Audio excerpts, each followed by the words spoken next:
realize all you see is for you and I. In your dreams, through the nights, every moment that passes by, look to the heavens, hands spread wide, thanking Allah the Most High. There is no God but Allah. Bismillahir Rahmanir Rahim. Assalamu alaikum wa rahmatullahi wa barakatuh. I welcome you viewers once again to our program iTeens World, where we'll be discussing another topic that I'm sure will interest you. We'll just start with an introduction to the guest today, where we also have a surprise guest that is a young entrepreneur. So we'll start with the intro, please. Assalamu alaikum. My name is Farhan Aref. I'm from Pakistan. I recently started a car business, and as a new entrepreneur, I feel that leadership plays a very important role in my work. Welcome, mashallah. Assalamu alaikum wa rahmatullahi wa barakatuh. My name is Atiq Rahman. I'm from India and I'm 18 years of age and I'm in grade 13. Mashallah, welcome to the show. Assalamu alaikum wa rahmatullahi wa barakatuh. I'm Abdul Mateen Yusuf. I'm 17 years old and I'm in year 12. I'm from India. Mashallah, welcome to the show. Quickly starting, I think we have a very interesting topic today, and in continuation with the different topics that we have been discussing for the last few episodes, this is one of the most important and perhaps the one that is the whole thing that revolves around leadership, and it is building influence. And nowadays they say that in today's business, the most important thing for any business leader or even leaders of organizations or countries, it's building influence. So this skill is very much needed. And I think today what we will try to do is to see ways where we can facilitate the learning of these skills. How can we acquire it? How can we apply it? And because in the previous episode we did discuss that there are some skills, and it's not just about acquiring the knowledge, but actually also applying it, and then not just applying, but applying in a way where it is effective. So I will just get back to the guests, and I think Abdul Mateen, maybe you can relate to something that you feel. Why are today's youth more influenced by the outside world rather than being the one who is influencing? Because remember, we are Muslims and we have the deen of Allah subhanahu wa ta'ala, where we have the proper guidance, and we know that, and yet we are influenced by the outside. Yes, Brother Waseem, I think some of the things that you mentioned is true, that teenagers, especially as I see in my school and some of my friends that they have, they're very much influenced by the media and media personalities, whether it be singers, footballers. I think some of the problems that people face is that they don't have Islamic personalities that they can look up to. Mm-hmm. And always I think it's a trait of human beings that they need somebody to look up to as a role model. Okay? And yes, there are Islamic personalities out there, but they are not there in that much numbers, and they're not easily viewable. As you see on the billboards when you go outside, you see on the billboards on any radio station, on any news TV station, or any just media publishing facility, you see all these random celebrities come up, and all of them. But how do you then manage this? How do you make sure that you are less influenced and then being more influenced to others? Because I see that in teens nowadays, they're very much influenced not just by the media, but the peers, by the other things as well. But Waseem, who influences the peers? Again, it goes back to the media. Mm-hmm. So I think the media is the main source. It comes back to the peers, it comes back in the family. So once everybody has, for example, a footballer's hairstyle, you would like to go and get the footballer's hairstyle as well, because again, as we discussed before, a person needs and wants to be part of the crowd.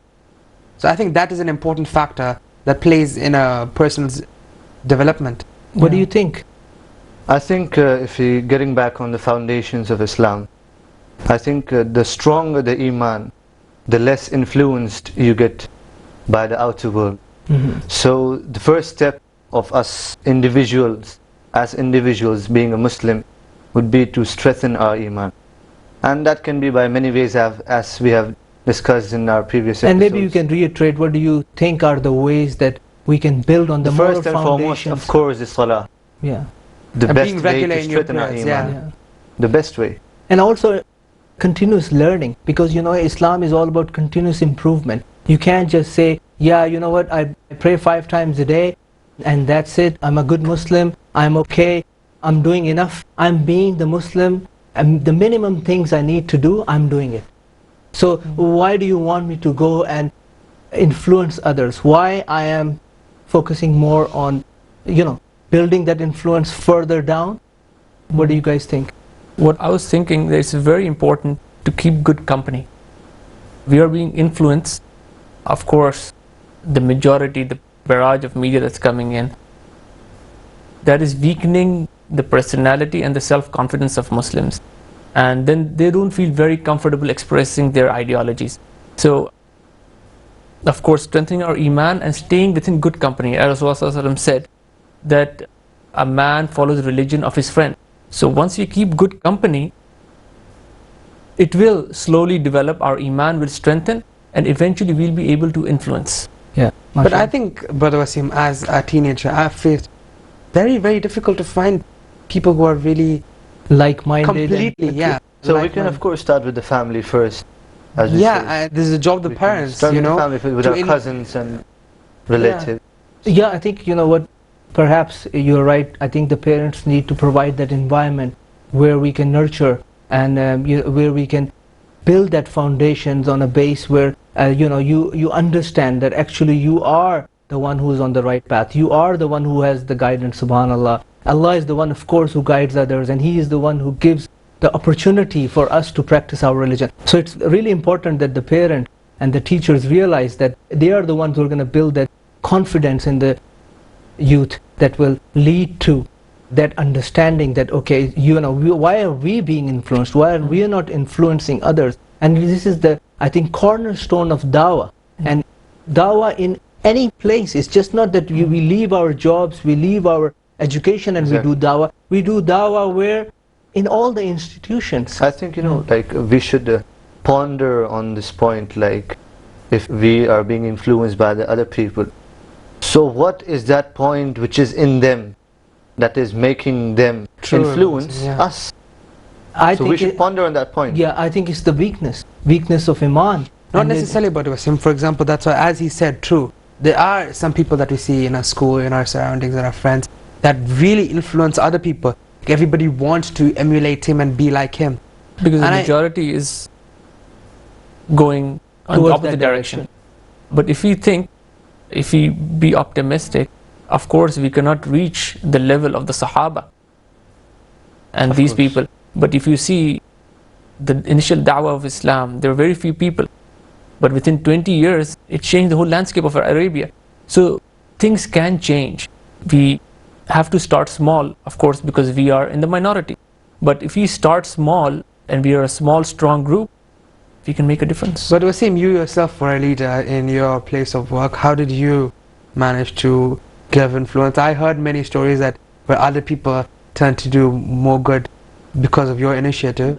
It's not me. I will again say it's from Allah subhanahu wa ta'ala. He gives you the opportunity. What you have to do is build your knowledge. And by building your knowledge, not only of your deen, but the things around you. So you have a better understanding of the environment. People come to you. Like in Islam, the true leader is the one that the leadership is given to, in an organizational capacity. So basically what you're trying to say is like, you should not just stay like thinking that, oh, I have learned the Quran or I have studied the ahadith and that's my job and I'm done. So like I think we should like have the knowledge of both the parts, like the haqq and the batil. So the better we understand the both, so we can find the difference, like the place. And then it even builds your iman more, because then you really understand it and you feel like, alhamdulillah, Allah has given us this gift of iman, and that it really builds on it, and you feel more motivated towards doing more work in the spreading the deen through the influence, because it's all about influence at the end. When you look at businesses, it's all about influence. The more influence you have, you're on the top, and that's why people respect you, because where you are. But I tell everybody, it's not just about getting that leadership post, but because you have those leadership skills, you will automatically have influence even if you don't have that title. Even if you don't have title, but because people will respect you and people will come to you to get that advice, to get that support. And this is how you do it. And people look at you and say, oh, you're really following the moral rock, like I can say. They build on the foundations of Islamic ethos, which is truth-telling, which is being, not only truthful, but also following the guidelines of the Islamic ethos. It is a very nice discussion. Inshallah, we'll be taking a short break and we'll be back soon and we'll continue from where we are leaving, and inshallah see you back in a short while. Look to the heavens, hands spread wide, thanking Allah the Most High. There is no God but Allah. Assalamu alaikum wa rahmatullahi wa barakatuh. Welcome back, viewers. We were just talking about the most important topic in iTeen's world, and we were just discussing and how to build influence, and we are just gonna now refer back to the most influential person ever in history, and I think Abdul Mateen will relate to what we were just discussing and continue. Yes, but Waseem, as we were just discussing in the break, that we have, as Muslims, we are blessed that we are born as Muslims. Why? Because we have the most influential man who ever lived as our prophet, as our role model, Muhammad sallallahu alaihi wasallam. And that's not just a phrase that is mentioned by us Muslims. You remember the book 100 Most Influential People in the World? Yeah, it was written by Michael Akthar. He was a non-Muslim, but he still put Muhammad sallallahu alaihi wasallam as the foremost person who had the most influence on all of mankind. And this is why we have, when our leader is the most influential leader in the whole world, we should actually thrive on it, and we should be proud of ourselves. Yeah, exactly, to have that influence, build that influence. And when we go in schools, not have that low confidence that we see sometimes youth have, and when they just try to hide their oh, I don't want to show that my name is Muhammad, but I want to call myself Mo, because I don't want to portray that I'm a Muslim. But in fact, you should be really proud. Muhammad is the name of a person who was the most influential person in all Muslims when they are in schools. Youth like yourself, and you might relate to it better than me, but because I work with youth, so I have this opportunity that they try to not only hide sometimes, but also sometimes just getting up for salah, but because you're with a group of people and you don't want to be the odd one out to just come and stand up, so you just become lazy and you procrastinate and you think, should I go? It will look different if I just move up. So even these points relate back to like what we discussed like earlier in the break, like the stronger the iman you have. So if we ponder on the teachings of Rasulullah sallallahu alaihi wasallam and every single act which he did, if you think about it, and if not, of course we can't reach that level, not even the level of the Sahabas, but even if we give our try, we can really, really make a big influence. Keep good company, that will increase our confidence. Have knowledge, we won't be able to implement it. But again, like Abdul Mateen was also saying, it's difficult to find good companionship. Good companionship. So how do we think that youth can handle this? What other means we can suggest? What do you guys think? I think maybe, as right now we're in a position where we can have, especially now, I think it's the job of the parent, because as youth I don't have any answers for that.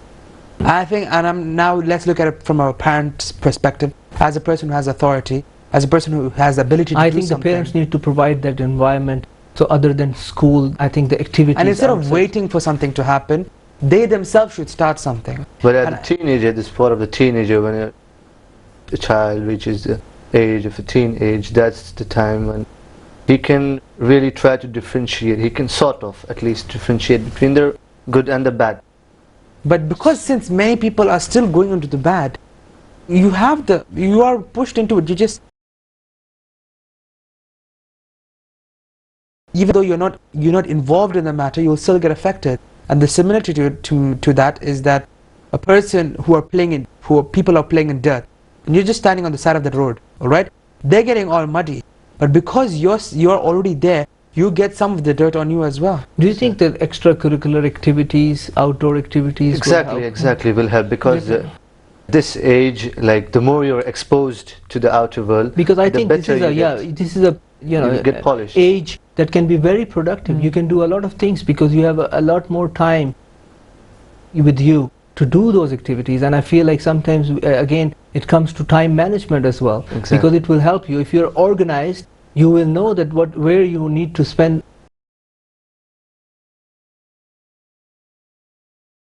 Look back Keep at yourself busy in positive activities.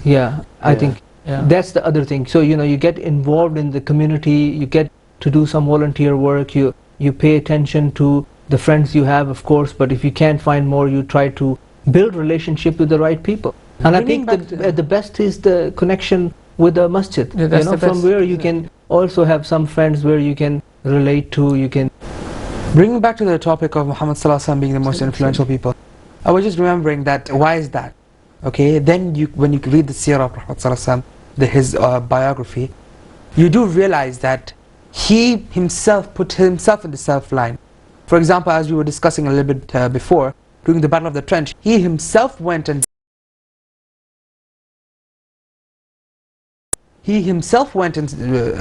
did the building.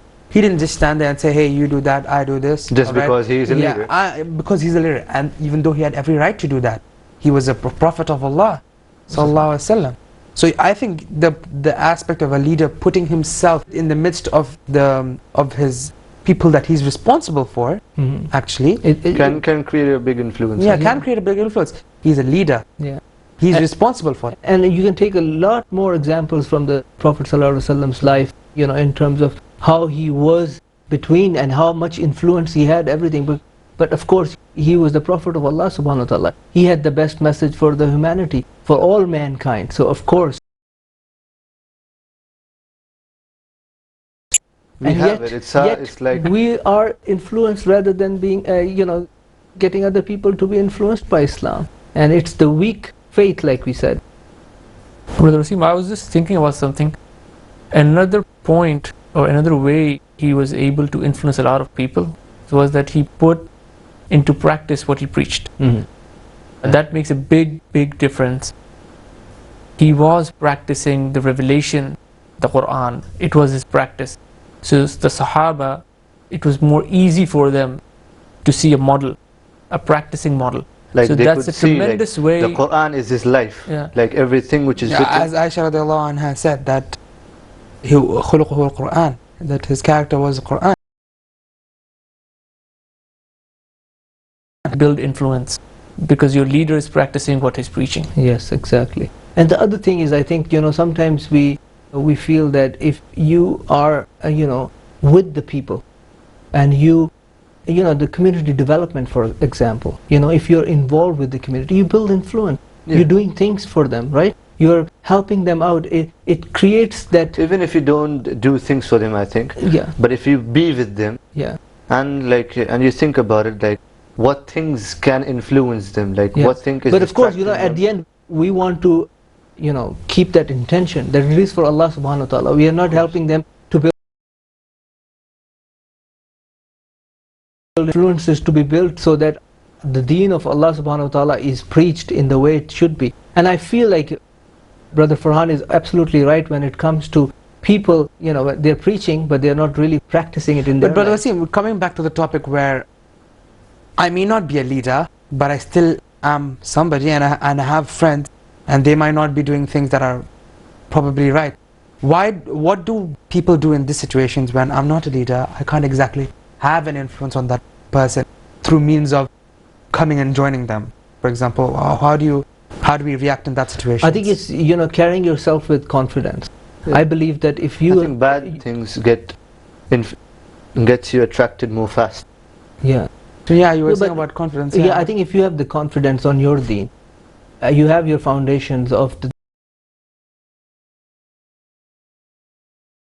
to practice. I think it makes it easier to carry it on. Exactly. If you are one person who avoids certain things, and everybody knows that, they will not come to you and say, you know what, Abdul Mateen, let's go, perhaps go to some place where it's not reasonable for a Muslim to go. True. And they will automatically start thinking, no, I don't think Abdul Mateen will go there, so they will not ask. Yeah, so for They a will while be they'll think perhaps a Abdul Mateen little doesn't go. scared from you. So even though you're not a leader, but because you practice what you preach, it becomes, and But, even if, but it is even important for him to show that quality in a positive way. yeah. So if they think that, of course, Abdul Mateen will not want to go at that place, but that if he has that positive effect on them, they will think again that why does Why he are we don't not want going? to? Why are we going to that place in the first instance? Exactly. Like we are doing it, we are having fun. Even he is a human. But Waseem, at the end of the day, it comes back to that we don't have the as big a social circle if we involve in like trying to stay away from the crowd. But I think that's a hit that we need to take in order for us to be closer to Islam, because at the end of the day, it's a test from Allah.